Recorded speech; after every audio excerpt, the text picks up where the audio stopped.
आज हम टेंसरफ्लो का यूज़ करके डिजिट क्लासिफायर बनाएंगे जो हैंड रिटन नंबर्स को पहचानेगा। ये सेम टेक्नोलॉजी बैंक्स और ओसीआर सिस्टम में भी यूज़ होती है। अब हम समझते हैं कि डिजिट क्लासिफिकेशन एक्चुअली होता क्या है। डिजिट क्लासिफिकेशन का मतलब है किसी हैंड रिटन इमेज का नंबर आइडेंटिफाई करना। हम पॉपुलर एमएनएसाइज्ड डेटा सेट का यूज़ करने वाले हैं जिसमें 70,000 ब्लैक एंड वाइट इमेजेस हैं, 28x28 पिक्सल्स की, जिसमें नंबर्स 0 से 9 तक हैं। तो चलिए दोस्तों, अब हम इसको स्टार्ट करते हैं। तो hello everyone, welcome to insights with Om. तो सबसे पहले यहाँ पे हम एक नई फाइल बनाएंगे जिसको मैं नेम दूंगा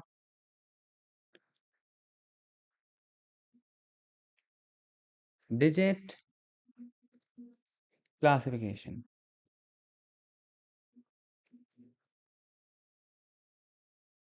हम्म अब सबसे पहले हम इंपोर्ट करेंगे सारी नेसेसरी लाइब्रेरीज को, जैसे कि सबसे पहले इंपोर्ट करते हैं टेंसरफ्लो को। Import TensorFlow as TF. उसके बाद हम इंपोर्ट करेंगे हमारे मिनिस्ट डेटा सेट को, जैसे कि from TensorFlow dot keras dot datasets import minist। उसके बाद हम numpy को भी इंपोर्ट कर लेते हैं एज np। दोस्तों, आप भी पहले मेरे साथ कोड लिखिए, फिर हम एक एक करके सबका मतलब समझेंगे। जैसे अब हमने इतना लिखा है, अब हम इसका मतलब समझते हैं। एक्चुअली यहाँ पे हमने टेंसरफ्लो को इंपोर्ट कर रहे हैं, जिसकी मदद से हम डीप लर्निंग मॉडल्स बना सकते हैं। और यहाँ पे मैंने टेंसरफ्लो को एज टीएफ का शॉर्ट फॉर्म के तरीके से लिखा है अपनी कन्वीनियंस के लिए। तो यहाँ पे हम मिनिस्ट डेटा सेट को यूज़ करेंगे जो टेंसरफ्लो के अंदर से लोड हो रहा है, और डिजिट क्लासिफिकेशन के लिए एक स्टैंडर्ड डेटा सेट है। और numpy को मैंने np की तरह इस नाम से इंपोर्ट कर लिया है, जो कि हैंडल करेगा सारे एरेज को। तो अब हम नेक्स्ट लाइन में चलते हैं, और फिर यहाँ पे अब हम लोड करेंगे अपने मिनिट्स डेटा सेट को। तो इसके लिए हम लिखेंगे bracket x underscore train comma y underscore train, and इसको क्लोज करते हैं और फिर लिखते हैं x underscore test comma y underscore test is equals to MNIST dot load underscore data और ब्रैकेट्स। तो यहाँ पे हमने मिनिट्स डेटा सेट को लोड करा है, और एक्स अंडरस्कोर ट्रेन और वाई अंडरस्कोर ट्रेन में ट्रेनिंग डेटा और उसके लेबल्स स्टोर होंगे। और जो मैंने लिखा है यहाँ पे एक्स अंडरस्कोर टेस्ट और वाई अंडरस्कोर टेस्ट, इसमें टेस्ट डेटा और लेबल्स होते हैं। मिनिट्स डेटा सेट में हैंड रिटन डिजिट्स होते हैं जो कि 28x28 पिक्सल इमेजेस हैं, जिनकी लेवल 0 से 9 के बीच में डिजिट्स में होती है। तो अब हम नेक्स्ट लाइन में चलते हैं और अपना आगे का कोड लिखते हैं। तो जैसा कि आप देख सकते हो, मैंने यहाँ पे इसे रन करा है, तो अभी ये डाउनलोड हो रहा है। अब यहाँ पे हम कंफर्म करेंगे शेप हमारे ट्रेनिंग और टेस्टिंग डेटा की। जैसे यहाँ पे हम कुछ प्रिंट करवाएंगे, जैसे कि प्रिंट, यहाँ पे हम सबसे पहले लिखते हैं training data shape. Training data shape, एक सेकेंड, ये ट्रेनिंग डेटा शेप। फिर यहाँ पे हम इसके आगे भी लिखेंगे comma x underscore train, x को स्मॉल में, x underscore train dot shape, और यहाँ पे हमने ब्रैकेट क्लोज कर रखा है। अब हम नेक्स्ट लाइन में चलते हैं, और इसको मैं एक बार कॉपी कर लेता हूँ और यहाँ पे पेस्ट। अब हम यहाँ पे इसको ट्रेनिंग के बजाय टेस्टिंग डेटा कर देते हैं, जैसे कि टेस्टिंग डेटा शेप। यहाँ पे एक्स ट्रेन के बजाय हम टेस्ट लिख देते हैं, x underscore test dot shape. अब हम नेक्स्ट लाइन में चलते हैं। तो आप देख सकते हो इसने मुझे आउटपुट दे दिया है। जो हमारा ट्रेनिंग डेटा शेप है इसमें 60,000 आया है, और टेस्टिंग डेटा शेप में 10,000 आया है। अब आप सोच रहे होगे 60,000 10,000 आखिर है क्या? तो ट्रेनिंग और टेस्टिंग डेटा का शेप इसने प्रिंट करा है ताकि हम कंफर्म कर सकें कि हमारे पास 60,000 ट्रेनिंग इमेजेस और 10,000 टेस्ट इमेजेस हैं और हर इमेज का साइज 28 इंटू 28 पिक्सल्स है। तो दोस्तों, आपने समझा। अब हम आगे बढ़ते हैं और नॉर्मलाइज करते हैं अपने डेटा को। तो यहाँ पे मैं लिखूंगा x underscore train is equals to x underscore train and इसे हम जरा डिवाइड करेंगे 255 से। एंड नेक्स्ट लाइन में चलते हैं और यहाँ पे लिखते हैं x underscore test is equals to x underscore test divide 255। Basically यहाँ पे हमने डेटा को नॉर्मलाइज करा है, यानी कि इसमें ना हम टेस्ट और ट्रेन वो दोनों को डिवाइड कर रहे हैं 255 से। यानी कि जो पिक्सल वैल्यूज होती हैं ना, वो 0 से 255 के बीच में होती हैं और हम इन्हें 0 से 1 के बीच में ले आते हैं ताकि मॉडल को ट्रेनिंग करने में आसानी हो और जो हमारी एक्यूरेसी है वो बेटर हो। अब हम क्या करेंगे, बिल्ड करेंगे, और यानी कि हम जो हमारा मॉडल है ना उसकी बिल्डिंग अब हम स्टार्ट करने वाले हैं। तो अब आप देखना कि हम किस तरीके से मॉडल को बिल्ड करते हैं। तो यहाँ मैं सबसे पहले लिखूंगा model is equals to tf dot keras dot sequential. आप याद रखना कि सीक्वेंशियल का एस कैपिटल लो। सीक्वेंशियल, और यहाँ पे पहले ये वाले ब्रैकेट्स एंड अब इसके अंदर हम लिखेंगे सबसे पहले tf dot keras dot layers dot flatten। तो यहाँ हम लिखते हैं tf dot keras dot layers dot, अब फ्लैटन में फ्लैटन का एफ कैपिटल, फ्लैटन, यहाँ पे brackets and input underscore shape is equals to फिर से ब्रैकेट्स एंड 28 कॉमा 28 एंड यहाँ पे कॉमा। फिर हम नेक्स्ट लाइन में चलते हैं और यहाँ पे लिखते हैं T F dot Keras dot layers dot dense, dense में भी D capital, dense 128 comma activation, activation is equals to ReLU. फिर हम नेक्स्ट लाइन में चलते हैं। फिर से हम यहाँ लिखेंगे T F dot Keras dot layers, T F dot Keras dot layers. यहाँ पे अब हम डालेंगे ड्रॉप आउट, इसमें भी D capital, not drop out, and यहाँ पे हम लिखेंगे एक्चुअली 0.2। और फिर से नेक्स्ट लाइन में चल के लिखते हैं T F dot Keras dot layers dot dense, इसमें भी डी कैपिटल। यहाँ पे हम लिखेंगे 10 comma activation is equals to softmax, softmax. मैं आपको समझाता हूँ कि मैंने इतना सारा एक्चुअली में लिखा क्या है। तो अब आप पहली लाइन को देखो, यहाँ पे मैंने लिखा है T F dot Keras dot sequential. तो ये एक सीक्वेंशियल मॉडल बना रहा है जो लेयर्स को एक सीक्वेंस में ऐड करेगा। उसके बाद मैंने लिखा है T F dot Keras dot layers dot flatten input shape is equals to 28 comma 28। तो ये क्या करेगा, इमेज को फ्लैटन करके एक 1D एरे में कन्वर्ट करेगा वैल्यूज को, जिसके अंदर 784 वैल्यूज हैं, और ताकि इससे मॉडल इसे प्रोसेस कर सके। फिर आप नेक्स्ट लाइन में देखो, मैंने लिखा है tf dot keras dot layers bends 128 comma activation is equals to relu. तो ये एक फुल्ली कनेक्टेड हिडन लेयर बना रहा है जिसमें 128 न्यूरॉन्स हैं। ReLU activation function non linearity introduce करता है।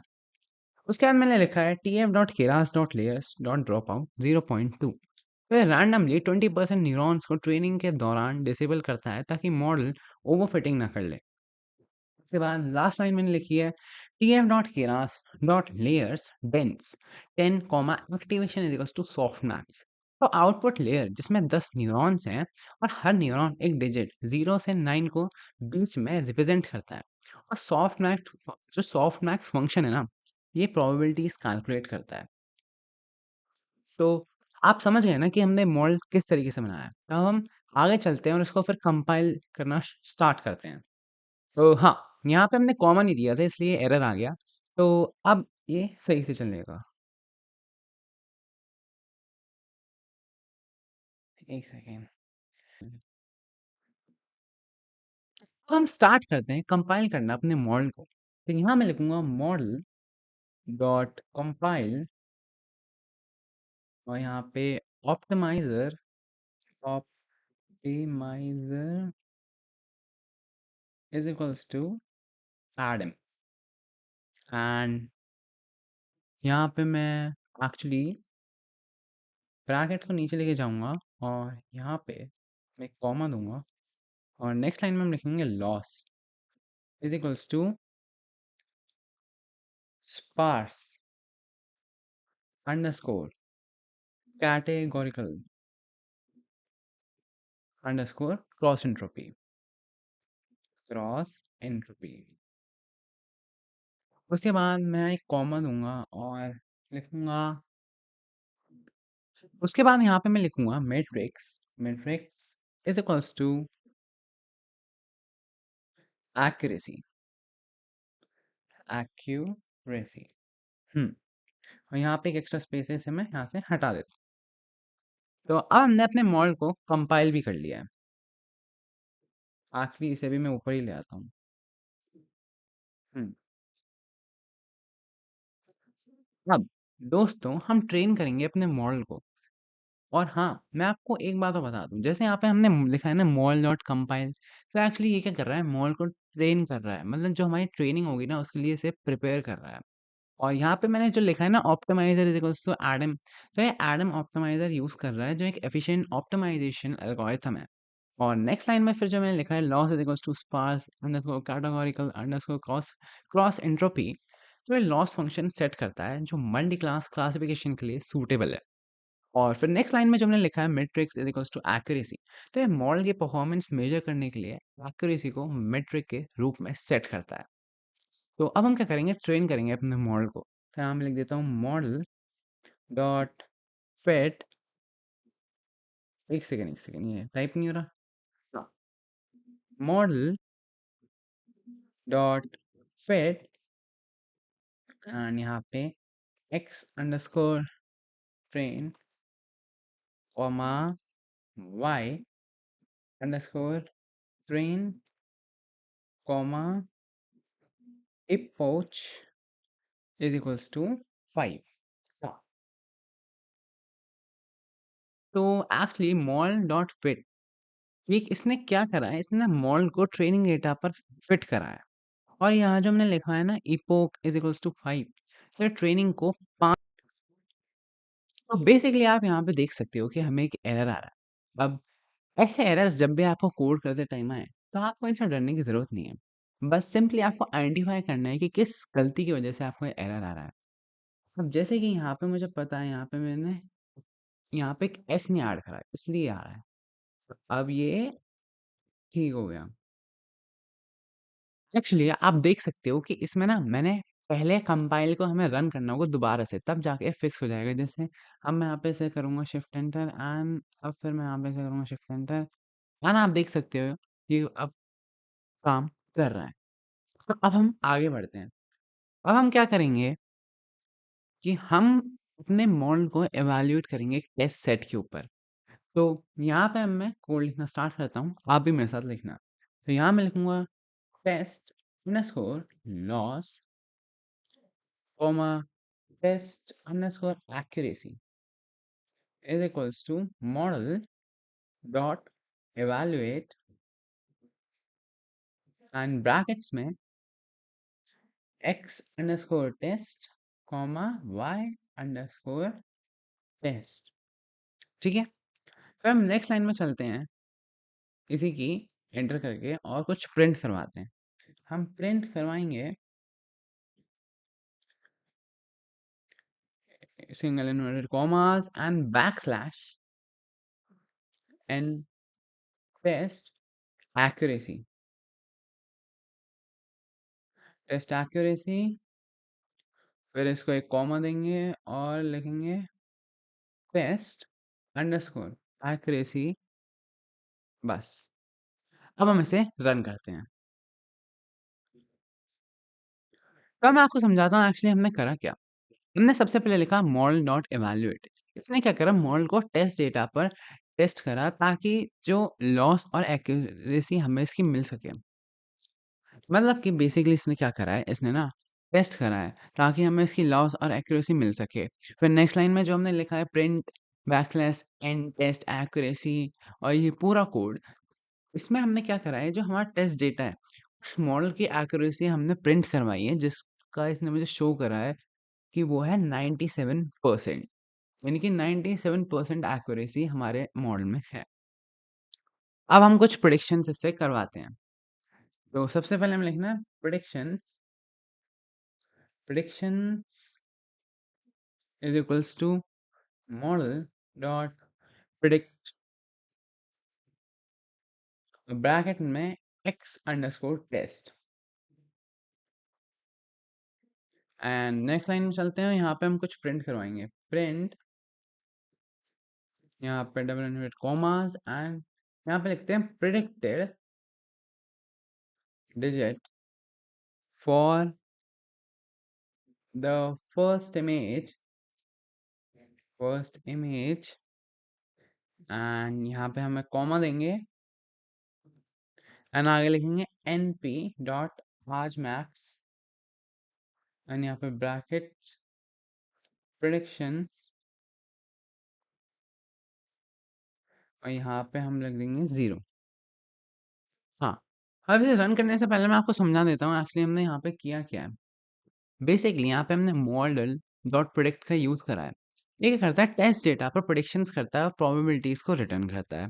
उसके बाद फिर मैंने क्या करा, मैंने np डॉट आज मैक्स प्रेडिक्शन 0 ये लाइन लिखी। उसने क्या करा, पहली टेस्ट इमेज के प्रेडिक्शंस में से सबसे ज़्यादा प्रोबेबिलिटी वाले इंडेक्स को रिटर्न करा, जो प्रेडिक्टेड डिजिट होता है। उसके बाद फिर हमने इसे प्रिंट करवाया।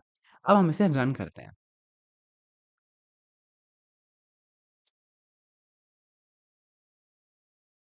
ओ एक सेकेंड, लाइक इस प्रेडिक्शंस को हम यहाँ पे कॉपी कर देते हैं और इसको यहाँ पे पेस्ट कर देते हैं। यस, हाँ, तो आप देख सकते हैं उसने हमें आउटपुट दिखा दिया है 7।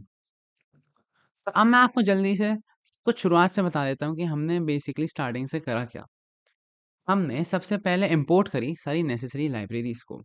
फिर हमने क्या करा, हमने लोड करा मिनट्स डेटा सेट को। फिर हमने कंफर्म करी शेप हमारे ट्रेनिंग और टेस्टिंग डेटा की। फिर हमने नॉर्मलाइज करा अपने डेटा को। फिर हमने अपना मॉडल बनाना स्टार्ट किया। उसके बाद फिर हमने क्या करा, कंपाइलेशन करी अपने मॉडल की। फिर हमने ट्रेन करा अपने मॉडल को। उसके बाद नीचे चलते हैं। हमने फिर यहाँ पे इवैल्यूएट करा मॉडल को टेस्ट सेट के ऊपर और फिर हमने लास्ट में प्रेडिक्शंस करना स्टार्ट करी। तो दोस्तों, आप इस चैनल को सब्सक्राइब ज़रूर करना ऐसी वैल्युएबल इन्फॉर्मेशन और इनसाइट्स के लिए। एंड तब तक के लिए take care and bye bye.